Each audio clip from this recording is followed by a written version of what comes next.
Hey guys, how's it going? Rubik's Master here, coming at you with the second War Commander video in 2 days. Holy cow, never thought it would happen again, huh?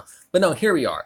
And, excuse me. Today, I'm actually just going to be looking at the notes.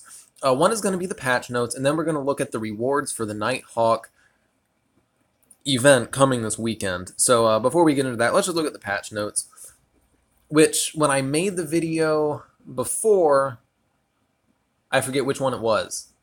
I think my 2 videos ago, I said how it was super annoying that there weren't patch notes. And I don't know if, I guess these patch notes have been in here, but you could only access them through, wait, no, February 12th.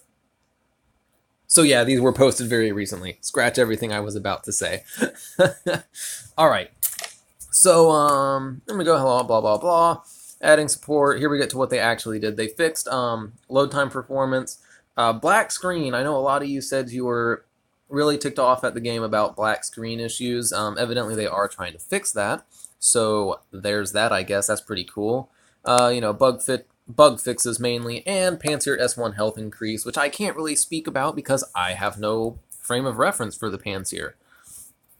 The event, basically everything for the event is already in the game. It just has to be activated this coming Thursday. The daily raid maps are changing. That's going to be nice. I'm really tired of the old ones. So the Peacemaker turret is in the game. It just hasn't been released yet. Would be super interesting. Do you guys know what it is? Because I can't find any information about it. It's not on any of the official sources. So if you guys know what it's supposed to be, please let me know, because I'm super excited to see what the new turret's going to be like. Though, I will say, I said this before about other things. Other units in the game being a moot point, being... what's the word for it? Being outdated, basically. I hate when there's something in a game that you can't use because it's just it's obsolete. That's the word for it. It's obsolete. I hate obsolete things that developers leave in a game for you to waste resources on because you don't know any better. Case in point, the railgun. I still use railguns. I mean, it's one of those things where they do serve a purpose, but not as much as some other turrets. Like the salvo turret is a much better option than the railgun, as long as your base is set up to support salvos. Salvos have a lot more potential than railguns, so railguns are basically obsolete. So they're adding in a Peacemaker turret, but my worry is that the Peacemaker is going to be added, and it's just going to either make another turret obsolete, or I would rather them buff or patch the railgun so that it can be useful, because it's super cool. It's a super cool turret, but it's just not useful. Anyway, keeping going on. Players no longer earn contestable zone area bonuses while under a damage protection bubble. That's kind of a cool addition. I mean, really, it's just a cool addition. It encourages people to keep attacking, and it stops people from being able to sit in a contestable zone and just dilly-dally. And additional contestable zones and some coloring changes have been added in preparation for control points later in the month.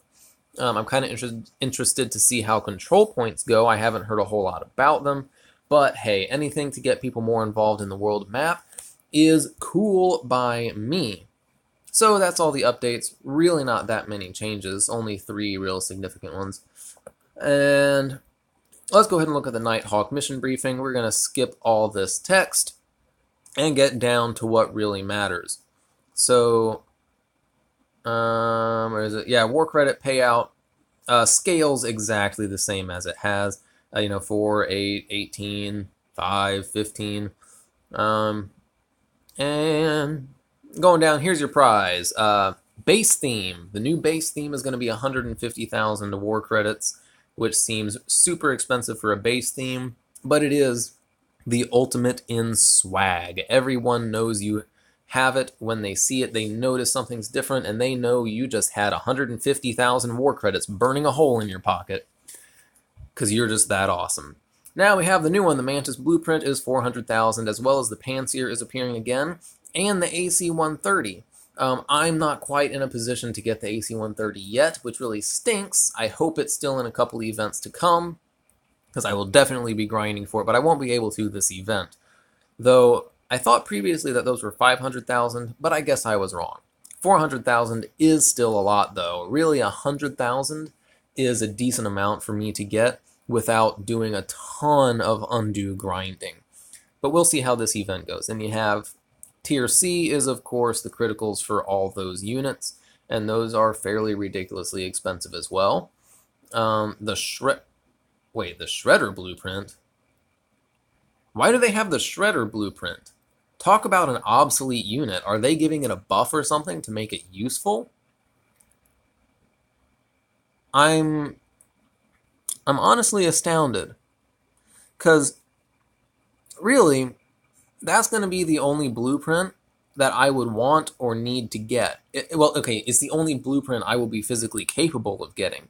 But why would they throw in a blueprint for an obsolete unit for people to waste war credits on? Those of you that have the Mark I Shredder, I have the, what is the one I have? I have the first one. I have the cheaper one, the one based off the Abram. So, and I liked it when I was a lower level, but it became obsolete really quickly. So those of you that have the Shredder, if you think it still has some uses, let me know, because I may actually shoot to get this blueprint, just so I can have the unit. I'm a bit of a completionist, so I like having all the units, but I don't know if I want to spend 100,000 points on something that I don't really, that I'm not really going to be using. Ooh. Wow, Tier E is really nice, but also kind of expensive. That extra 20,000 points could be kind of killer. But you have Shredder criticals, TOS1 criticals, Merkava, GMLRS, and Moz. Of those, the Merkava criticals, 700 of them. That's actually a really good quantity. I would be really tempted with the Merkava criticals and the MA and the Moz crits. TOS1 crits as well, because my TOS1s, I just want them to be a higher level. They're so awesome. But honestly, I'd almost rather be more tempted to save up and get the crit packs as opposed to getting a blueprint. It's going to be a tough decision. Going on down, you have the Humvee IFV blueprint. Here you go. Anyone that doesn't have the Humvee IFV blueprint, this is what you need. Super, super, super cheap, too. 7,500 war credits. Man, you could be a super, super low level, and you need to get this. This is like, if you're below, well, no matter what level you are, but especially if you're below level 30, sorry guys, my bad. If you're below level 30, this needs to be what you are going for.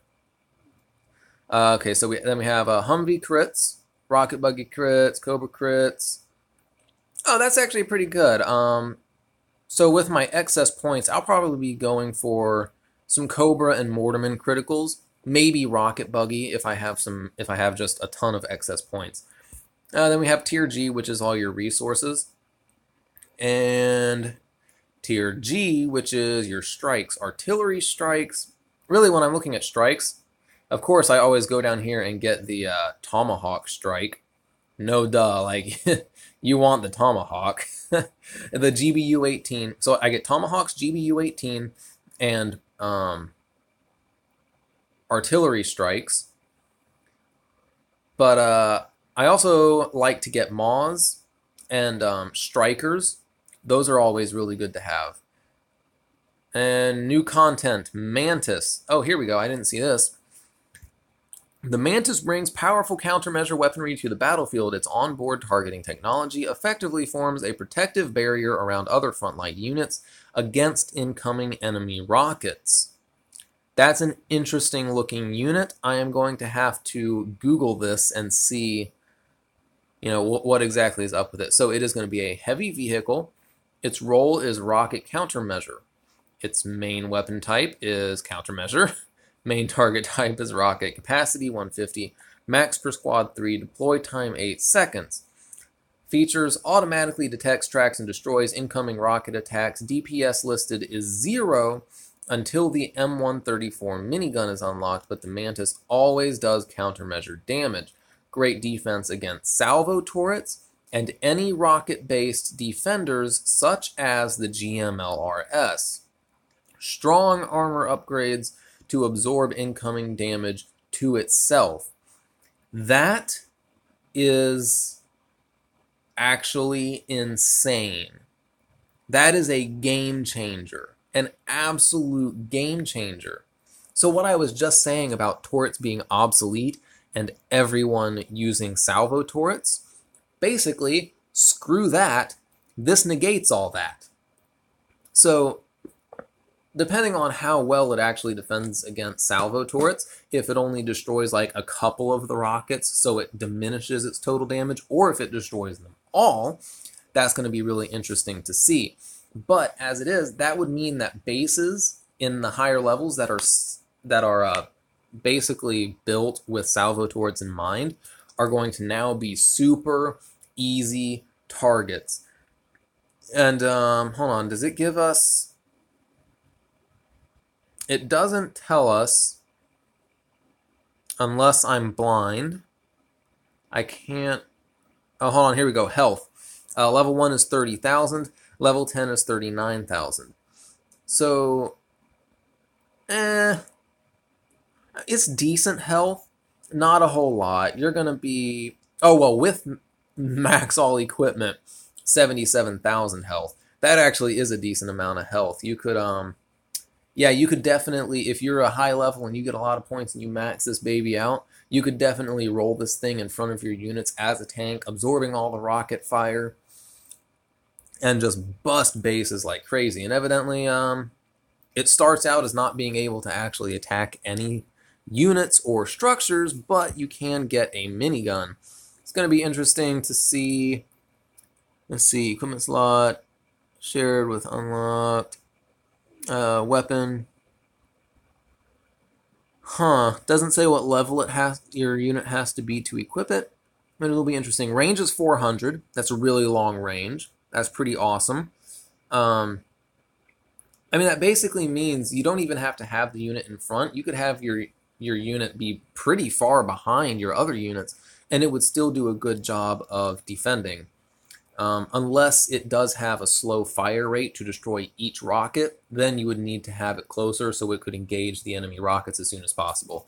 Anyway, this unit is really awesome. Just reading this, like, I wasn't really sure how it was going to work at first, but after reading this, I am super excited. That is freaking awesome. I'm looking forward to this event. It's another awesome unit that I'm probably never going to be able to get, but it's definitely up there on my list. T-14 Armadas would be really nice to get, AC-130. I would say this unit is now probably in my top 5 that I really, really, really want. Way up there. Looks like it's going to be super, super promising, and I'm super envious of anyone who is able to get it. So, in looking at this, are there any prizes that you're really looking forward to getting for the first time, especially if there's any legacy units that y'all haven't been able to have? Let me know what those units are. And until next time, y'all have an awesome day.